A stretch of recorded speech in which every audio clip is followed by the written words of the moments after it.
So in this video, I wanted to take a quick look at a refill from Schmidt, and this is called the Schmidt Fineliner 6040. And what this is a Fineliner refill in a standard European rollerball body. So you can see the body is long and skinny, kind of like a Mont Blanc rollerball, but this is actually a Fineliner, which means it has this sort of plastic tip here. Some people might call it felt tip, but it's not soft like a felt tip. It actually is made out of like a hard plastic, but they tend to last a fairly long time. Anyway, it still has sort of a marker-like feel to it. And sometimes you'll see like a Mont Blanc M or some other pens like that actually sold with a Fineliner. All it is just a different refill, and Schmidt makes them. I bought this one maybe about $4, $5 online, and I wanted to give it a quick shot. Because this is a standard rollerball size, it should fit where we see other standard rollerball size pens used, or refills used. Here is a Rotring rollerball. Let's see what I have in here. This is very good at accommodating different sizes. So right now I'm using a Otto ceramic, which is a really great refill, a little pricey. But you could see, we'll do a quick size comparison between that and the Schmidt Fineliner. They should be basically the same.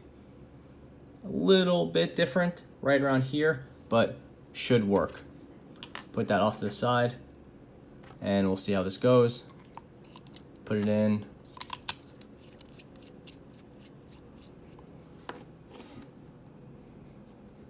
Nice fit there, no problems. In fact, it looks like it was almost made to go on there.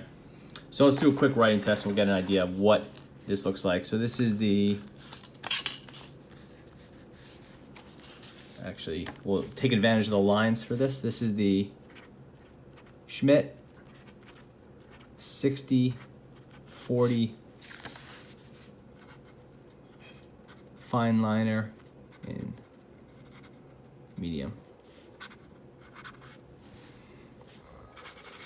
So it definitely has a sort of marker type feel to it. Putting down a lot of ink has a sort of soft feel like I'm writing with a marker, and you can see it's a very bold marker type line, almost as if you're writing with one of those skinny felt tip Sharpies. It's definitely not, sorry about that, it's definitely not a rollerball type feel. It's a distinctly different thing. So this isn't something I would really use too often, but as a rollerball fan, I could see why people would pick these up. It's kind of like something you'd use to mark up a legal document or to edit a written document, or maybe to grade a test, something like that. So actually, let's leave that in there for a minute and do a quick comparison with this. This is a Pilot, actually don't know the official name of this. Pilot Doctor pen, drawing pen, something like that. But this is sort of a art-focused, waterproof, proper Fineliner. You can see there has a long tip, sort of like a drafting pencil or pen, and then that felt tip. So this is the Pilot DR drawing pen. This one's a little bit finer than that, but I probably would have liked the Schmidt more in a finer size. This one just feels a little bit broad for me. You can see this one is a sort of a tighter line. It actually had a harder feel on the paper. The Schmidt felt softer than I would have expected. Writing with it really does feel like I just got my Rotring rollerball and converted it into a marker. And just for reference, this is a Rotring 600 rollerball. Now I'm writing with the 6040. Definitely, I've converted this into a marker, which I guess could be interesting if that's what you're looking for. It doesn't have a huge amount of appeal for me personally. So that's kind of the bulk of what I wanted to show off. So let's just go back to the Otto so we have a good rollerball comparison, and then we'll try some other pens out. And this is the Otto ceramic rollerball. This is a very cool, very smooth rollerball. You could kind of see the comparison there. You can see how this is very much a marker type feel with just a lot of saturation. It sort of looks like it's sinking into the paper, like it's being absorbed. Whereas up here, you could see more of the lines of sort of an ink smearing across the paper the way a rollerball does. You could see how that happens. I mean, some of this is my messiness, but some of it is the different variations in the ink as it works on the rollerball. Whereas this one, there's no real variation. You're really just moving a marker across it, and the ink is going and it's just bleeding into the paper instead of kind of sitting on top of it more the way it does with the rollerball. At least that's sort of my feel to it. I'm not sure if that's technically exactly what's happening, but that's definitely the way it feels. So while we have this out, let's just try this and see if it fits in a couple other pens. This is a Pentel Energel Alloy. This uses a Pentel LR series refill. I actually have a Uniball Signo in here, but that's a very similar refill.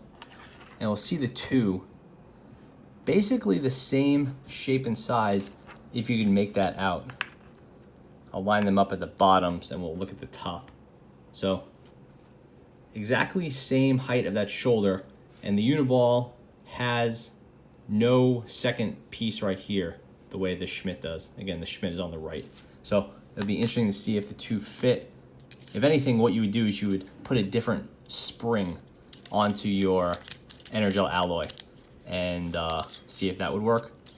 For this case, it feels pretty good so far. See if it clicks. No, it doesn't click. It's stop it at the end. And that's pretty common. What happens is with some of these German pens, they tend to be fatter right here. And we could see exactly what happens is this has a ledge here and then gets skinny. This one stays relatively wide all the way through. And the difference of just a fraction of a millimeter usually ends up is what it is. Just like, half a millimeter, something like that, preventing the pen from getting out of that tiny little aperture right there. Next up, we'll try this. This is a Lamy Tipo. This uses a Lamy rollerball body, and the problem with these are that it's just a little bit offset here, and sometimes that extra width here can make a difference. With the Tipo, it tends not to, whereas with the other Lamys, that can be a problem. Yeah, perfect fit. And the nice thing about the Tipo is it is a German pen, so it has a wider hole here to accommodate that. And so now we have, just to zoom out a little bit, this is a Lamy Tipo with the 6040. Perfect fit there, so that's pretty cool. Let's try one more, just because I have some pens out on my desk right now. Actually, while we have this out, I have the Lamy M63 refill in a broad, which is a pretty good comparison for a fineliner because it's a monster of a rollerball. And this is the Lamy, and I believe it's the M63 broad. It might be the M66. I always forget those two. But look at that comparison between the two. This is a very broad rollerball versus that fineliner. So if you want all that ink to get put down, just a very bold line, fineliner makes a lot of sense. A very broad rollerball makes sense too. And now lastly, we have this. This is a Pentel Energel. This is called the Infree, but it's basically a standard Energel RTX or whatever the clicky ones are called. And this one I actually use with this Pelican 338 in it, which is a standard rollerball refill. Exact same profile as the Schmidt, so basically sure this is going to work. And it does not work. See, oh wow, it's interesting. This one has, it has the same issues before where that little piece here prevents it from going out. And I'm pushing it fairly hard now. It's not going to wiggle out. The hole is just too small. Now let's see. Here's the Fineliner is on the right again. Yeah, it must just have an extra 0.5 millimeter or so that prevents it from leaving. You can tell this is actually, you know, a little bit bigger than this one, and I guess that's the fraction of a millimeter that makes it. So that about covers the Schmidt 6040 Fineliner. Basically, it's pretty cool. It's basically a marker. It's less of a less of a Fineliner feel than a finer size, or something with a kind of a harder tip like a Pilot drawing pen. But it is pretty cool. It's a nice option if you really like using Rollerball, but you want something broad and marker-like out of it. Again, I would probably not really recommend this 6040 in a medium, because it really does feel like a broad or a bold. So check out the Fine. But it's a nice option if really what you're doing is sort of, you know, making big arrows and signing things and dashing off quick notes, not doing a lot of writing. Thanks for watching.